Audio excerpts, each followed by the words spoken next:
Hello बच्चों, good morning. कैसे हैं आप लोग? अच्छे ही होंगे। आज मैं आप लोग के बीच द्विघातीय बहुपद से संबंधित कुछ क्वेश्चन लेकर आया हूं। आप लोग वीडियो के साथ अंत तक जुड़े रहिएगा, जिससे ज़्यादा से ज़्यादा आपको समझ में आएगी। तो चलिए आज हम लोग सीखते हैं कि हमें किस किस प्रकार से द्विघातीय बहुपद दिया रहेगा। तो चलिए देखते हैं कि किस किस प्रकार से क्वेश्चन आप लोगों को दिया जा सकता है और उसके आधार पर क्वेश्चन को कैसे हम लोग बनाएंगे।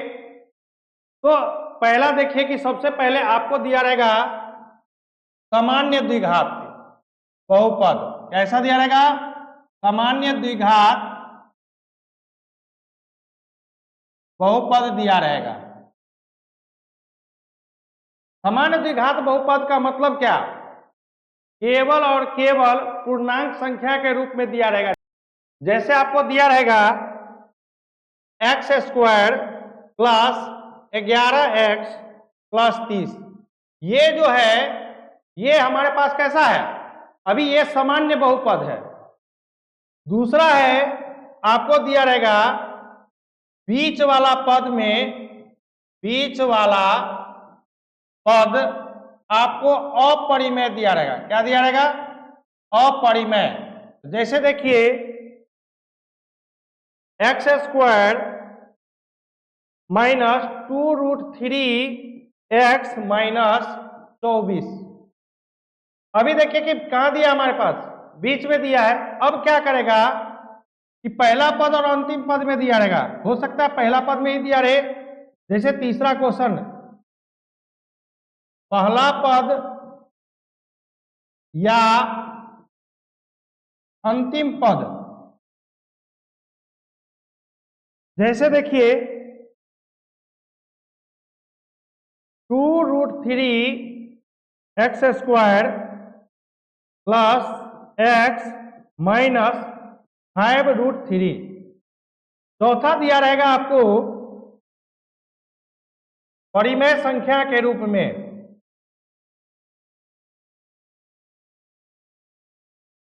परिमेय संख्या के रूप में जैसे दिया रहेगा 2/3x square minus 17/3x minus 28। तो देखिए आपको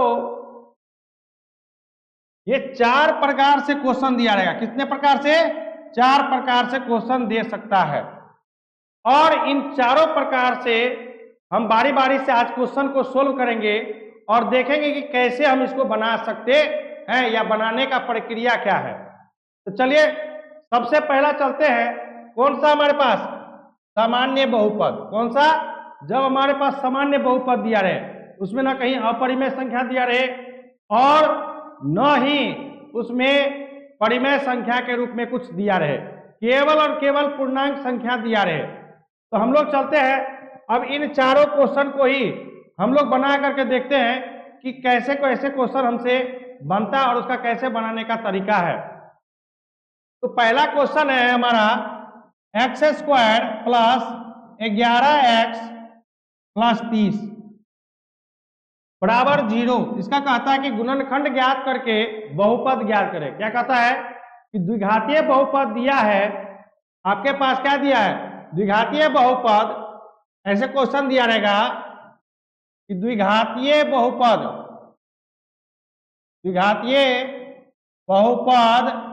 x square plus 11x plus 30 बराबर 0 का शून्यक ज्ञात करें एवं उनके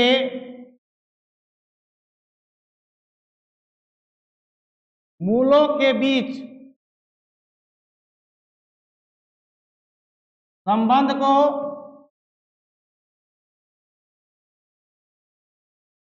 सत्यापित करें।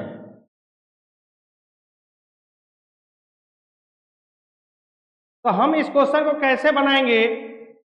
तो आप लोग को पिछले वीडियो में हमने बताया था एक अपवर्तक विधि से बताया था।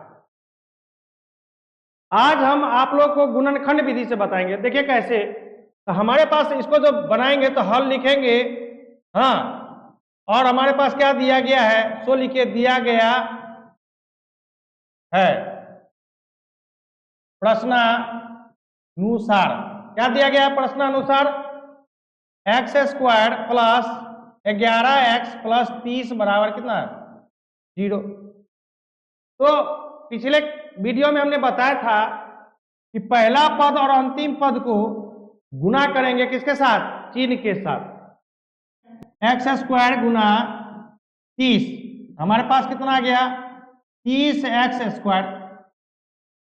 दोनों का चिन्ह प्लस है इसलिए वहां पर भी प्लस आएगा। तो एक विधि है अपवर्तक। अपवर्तक कहने का मतलब क्या कि ये 30 किन किन से विभाजित होता है? 1 से, 30 से, 2 से, 15 से, 3 से, 10 से, 5 से और 6। यहां पर अपवर्तक का, अब यहां पर क्या करेंगे? जोड़ा लगाएंगे ऊपर नीचे करके। और ये जो हमारा बीच वाला पद है 11x, इसको इसी अपवर्तक में से पुराना है। एक तो ये विधि है। अब देखते हैं कि 11 लाना है तो 5 और 6 को जोड़ेंगे तो कितना आ जाएगा? 11 आ जाएगा। यानी इस 11x को 5x प्लस 6x लिख सकते हैं और दोनों को गुना कीजिए 5x और 6x को, तो 5x गुना 6x कितना आ गया? 30x square. तो देखिए ये और ये भी हमारा क्या होना चाहिए? बराबर होना चाहिए। एक तो ये अपवर्तक विधि है। अब दूसरा जो विधि है वो विधि है, आपको हम बताए हैं जस्ट, कि गुणनखंड। जैसे हमारे पास कितना आया? 30। अब इस 30 का गुणनखंड निकालिए। तो 2 से कितना? 15, फिर 3 से कितना? 5। अब देखिए इस गुणनखंड में ही बीच वाला पद प्राप्त हो जाएगा। जैसे देखिए 3 दूना 6, और यदि 5 को जोड़ते हैं तो 6 5 कितना हो जाता है? 11। ऐसा इसलिए करते हैं कि बीच वाले पद को 2 भागों में जोड़ना रहता है या घटाना रहता है। जोड़कर या घटा करके बीच वाला पद भी लाना रहता है, और दोनों को आपस में गुना करेंगे तो पहले पद और अंतिम पद के गुणनफल के बराबर भी होना चाहिए। एक तो ये क्लियर। दूसरा, इसमें ये 3 पद है, जब तक ये 4 पद में बटेगा नहीं तब तक आप इसका कॉमन, इसमें आपको कॉमन ले नहीं सकते हैं। इसलिए बीच वाले पद को 2 भागों में बांटना रहता है। इस प्रकार से बांटते हैं कि जोड़ने और घटाने पर बीच वाला पद भी प्राप्त हो जाए और जो बटे हुए भाग है उन दोनों को गुना करेंगे तो पहले पद और अंतिम पद के गुणनफल के बराबर हो जाए। तो देखिए इसको लिखेंगे क्या? एक्स स्क्वायर प्लस, अब इसमें x लगा दीजिए, यहां भी x लगा दीजिए। इसको क्या लिख सकते हैं? Plus 5x plus 6x plus 30 बराबर कितना? 0।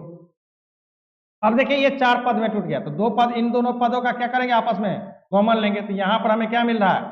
x, यहां से x प्लस यहां से x निकल गया, कितना हमारे पास?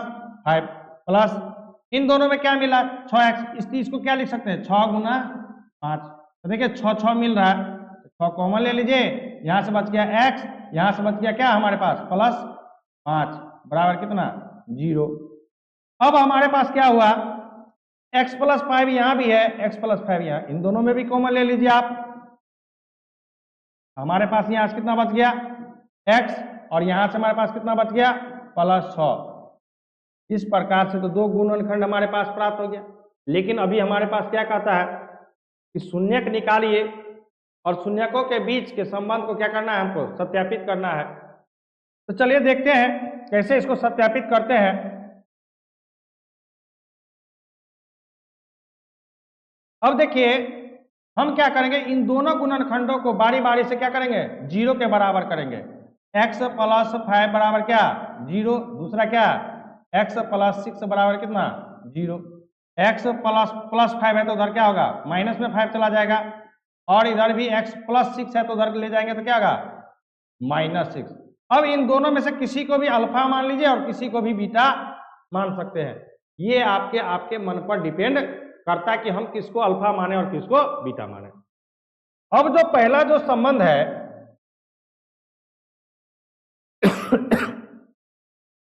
अब जो द्विघातीय बहुपद का जो पहला संबंध है वह पहला संबंध है मूलों का योगफल। मूलों का योगफल। मूलों का योगफल का मतलब क्या कि जो आपके पास अल्फा और बीटा आया है उन दोनों का आपको जोड़ना है, यानी अल्फा प्लस बीटा। उसके लिए हमारे पास क्या फॉर्मूला होता है, माइनस बी बाई ए। अब आपको पता होना चाहिए कि हमारे पास जो समीकरण दिया गया है, हमारे पास समीकरण क्या दिया गया है, x square plus 11x plus 30 बराबर 0। तो देखिए जो एक्स स्क्वायर के साथ रहता है वो ए होता है, तो यहां पर एक्स स्क्वायर के साथ कुछ भी नहीं है तो एक है, क्योंकि हर संख्या का क्या होता है, एक से हम गुना करने पर कोई परिवर्तन नहीं होता है, इसलिए ए क्या हो गया हमारा, ए हो गया। बी के जगह पर क्या है हमारे पास, एक्स के साथ जो भी रहता है वो बी कहलाता है, तो बी के जगह पर क्या है हमारे पास 11। यदि प्लस है तो ठीक है, नहीं यदि माइनस रहता तो हम लोग माइनस लेते, लेकिन प्लस है तो प्लस में प्लस चिन्ह देने की जरूरत नहीं है। फिर उसी प्रकार सी जो होता है वो अचर पद होता है। सी क्या होता है हमारा, अचर पद। अचर पद के जगह पे कितना हमारे पास 30। अब देखिए फॉर्मूला से इसमें वैल्यू पुट कीजिए, तो बी कितना हमारे पास माइनस है तो माइनस 11 बटे कितना 1, यानी कितना -11। ये तो हम सूत्र लगा करके किए हैं। अब जो हमारे पास जो वैल्यू आया है अल्फा प्लस बीटा का, अल्फा प्लस बीटा, तो अल्फा का मान हमारे पास कितना आया -5 प्लस बीटा का मान कितना आया मेरे पास -6। अब देख रहे हैं कि दोनों क्या है ऋणात्मक है, दोनों को जोड़ना है, तो -5 -6 कितना हो गया -11। देखिए दोनों बराबर आ गया कि नहीं आ गया, यानी हमने जो फॉर्मूला से लगाया और हमने जो मान निकाला गुणनखंड से, क्या दोनों के मानों में अंतर आ रहा है, नहीं। इसका मतलब क्या है कि मेरा बनाया हुआ क्वेश्चन क्या है, सही है। दूसरा जो संबंध है वो है मूलों का गुणनफल। मूलों का गुणनफल यानी क्या, अल्फा इंटू बीटा, उसका फॉर्मूला होता है सी बाई ए। सी का मतलब अचर पद और ए का मतलब एक्स स्क्वायर का गुना है, तो सी हमारे पास अचर पद कितना है 30 और ए हमारे पास कितना है 1, 30 बटा 1 क्या 30। अब हम क्या करते हैं, इसको वैल्यू से जो हमारे पास वैल्यू आया उससे निकालते हैं, अल्फा इंटू बीटा। अल्फा का मान -5 गुना बीटा का मान कितना -6, माइनस माइनस प्लस 6 पंचे कितना 30।